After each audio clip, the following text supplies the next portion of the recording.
Assalamualaikum warahmatullahi wabarakatuh. Selamat pagi para teman-teman semua. Semoga diberi kesehatan dan diberi kelancaran dalam segala halnya. Di sini saya dari kelompok 12 ingin menampilkan kelompok kami, yaitu kelompok 12.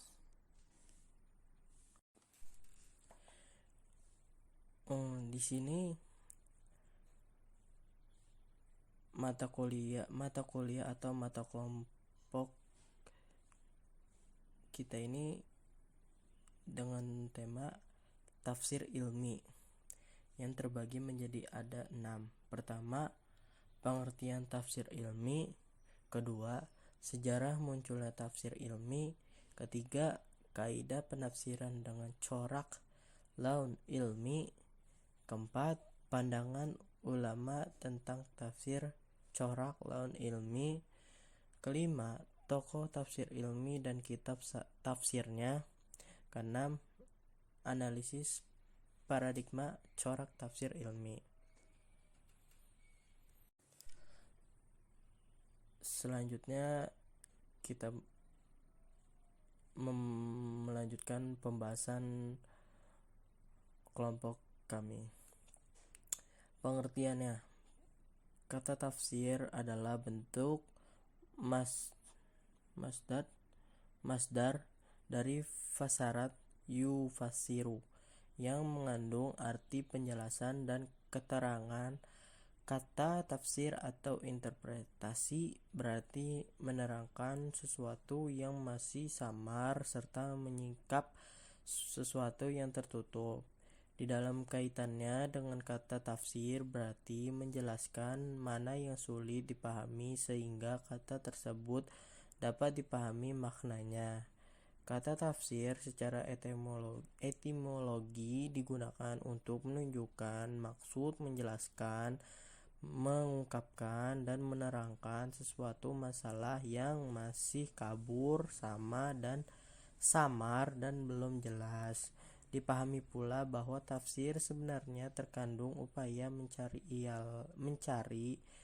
jalan keluar serta pemecahan masalah yang rumit sehingga masalahnya dapat menjadi jelas.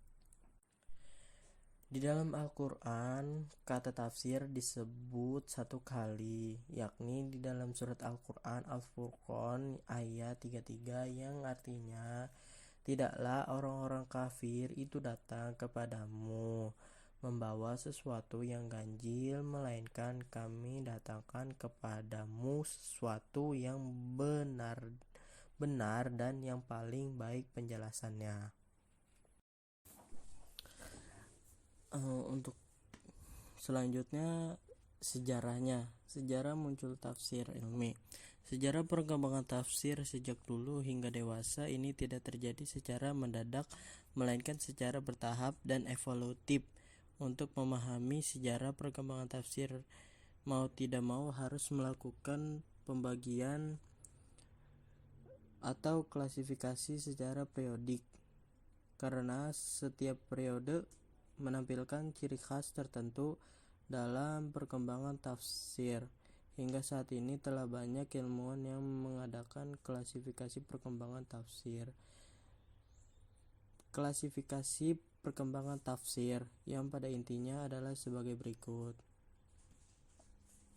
Tafsir periode klasik.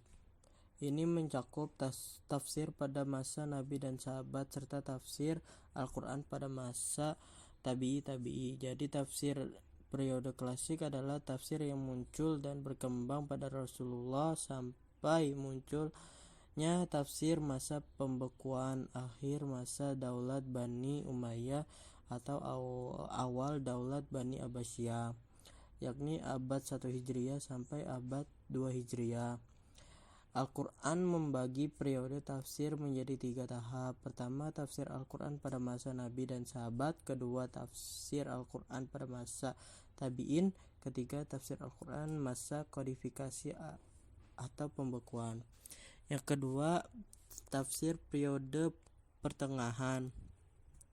Dalam peta sejarah pemikiran Islam, periode pertengahan dikenal sebagai zaman keemasan ilmu pengetahuan. Periode ini ditandai dengan berkembangnya berbagai diskusi di segala cabang ilmu pengetahuan, baik yang merupakan cabang-cabang ilmu pengetahuan yang bahan-bahan dan sumbernya diadopsi dari dunia luar yang sangat signifikasi bagi perkembangan ilmu pengetahuan sendiri. Periode ini dimulai dengan munculnya produk tafsir-tafsir yang didominasi oleh sistem berpikir tertentu. Apabila tafsir-tafsir ini umumnya ditulis oleh orang-orang yang sebelumnya sudah secara sengaja mengambil spesialisasi bidang tertentu. Beberapa di antaranya adalah ulama ensiklopedi yang mumpuni dalam banyak cabang ilmu pengetahuan. Kaidah penafsiran dengan cara lawan ilmi. Ada yang pertama, kaidah kebahasan. Kaidah kebahasan merupakan syarat mutlak bagi mereka yang ingin memahami Al-Quran, baik dari segi bahasa Arabnya dan ilmu yang terkait dengan bahasa seperti i'rab, nahwu, tasrif, dan berbagai ilmu penduduk lainnya yang harus diperhatikan oleh para mufassir. Memperhatikan korelasi ayat. Seseorang mufassir yang menonjolkan nuansana ilmiah di samping harus memperhatikan kaidah kebahasan seperti yang telah disebutkan, dituntut untuk memperhatikan korelasi ayat, munasabah al-ayat sebelum maupun sesudahnya, berdasarkan fakta ilmiah yang telah mapan. Sebagai kitab suci yang memiliki otoritas kebenaran mutlak, maka ia tidak dapat disejajarkan dengan teori ilmu pengetahuan bersifat relatif. Oleh karena itu, hendaknya tidak memberikan pemaknaan terhadapnya, kecuali hakikat ilmunya yang telah mapan, serta menjauhkan dan tidak memaksakan teori-teori ilmiah dalam menafsirkan Al-Quran. Pandangan ulama tentang tafsir corak. Kemunculan tafsir ini disebut dengan perdebatan para mufassir, yaitu antara mendukung dan menolak. Bagi para pendukungnya, kemunculan tafsir ilmi merupakan fenomena wajar dan mesti terjadi. Demikian halnya mengenai peranan perkembangan ilmu pengetahuan yang mempengaruhi penafsiran. Penafsiran bukan menyatakan bahwa ayat-ayat Al-Quran mendukung suatu teori ilmiah, melainkan teori Al-Quran menyatakan adanya titik persamaan dengan teori ilmiah. Jika Al-Quran diharuskan mendukung teori ilmiah, tidak keharusannya bagi seseorang mufassir untuk mengomentari suatu teori apalagi yang belum mapan, baik komentar yang bersifat mendukung maupun yang bersifat menolaknya.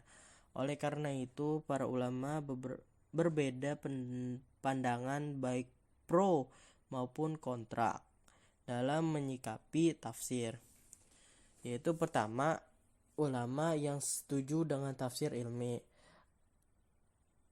yaitu Al-Ghazali seperti dikutip oleh Badri Khairuman menyatakan bahwa seluruh bidang ilmu itu tercakup dalam af'al Allah serta sifatnya. Al-Quran merupakan syarat zatnya, af'alnya, dan sifatnya. B. Ulama yang menolak tafsir ilmi.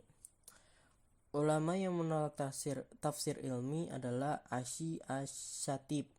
Ia berpendapat bahwa penafsiran yang telah dilakukan oleh salaf lebih dapat diakui kredibilitas dan kebenarannya. Dengan demikian, ulama ini menolak tafsir ilmi ini menyadarkan alasan bahwa ulama terdahulu lebih mengetahui hakikat dan mazat Al-Quran.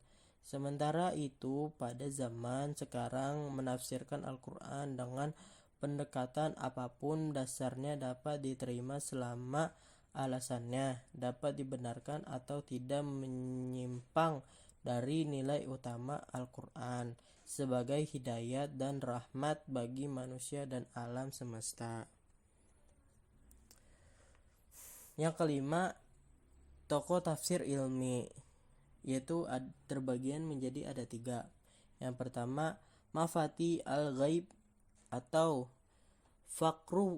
Fakhruddin al-Razi. Yang kedua, Al-Jawahir fi Tafsir Al-Quran Al-Karim atau Tantanwi al-Jauhari. Yang ketiga, Zaklul al-Najar.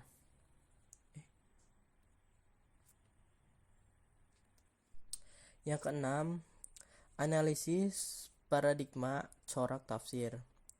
Melihat perkembangan keilmuan khususnya sains di zaman modern yang begitu pesat dengan berbagai sebab dan akibat yang melatar belakangnya,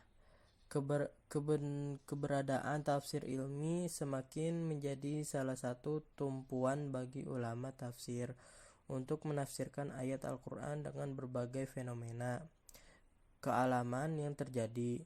Akan tetapi sangat perlu diperhatikan juga baik dalam menafsirkan maupun bagi para penggunaan tafsir dalam mempelajari tafsir ilmi tersebut. Adapun yang harus diperhatikan ketika mempergunakan corak penafsiran ini adalah berpegang kepada hakikat ilmiah yang dapat dijadikan rujukan dan saudara tidak memaksakan diri dalam memahami nas, tidak membuat rekayasa dan tidak serampangan dalam menakwili nas dengan suatu makna yang diinginkan kesimpulannya.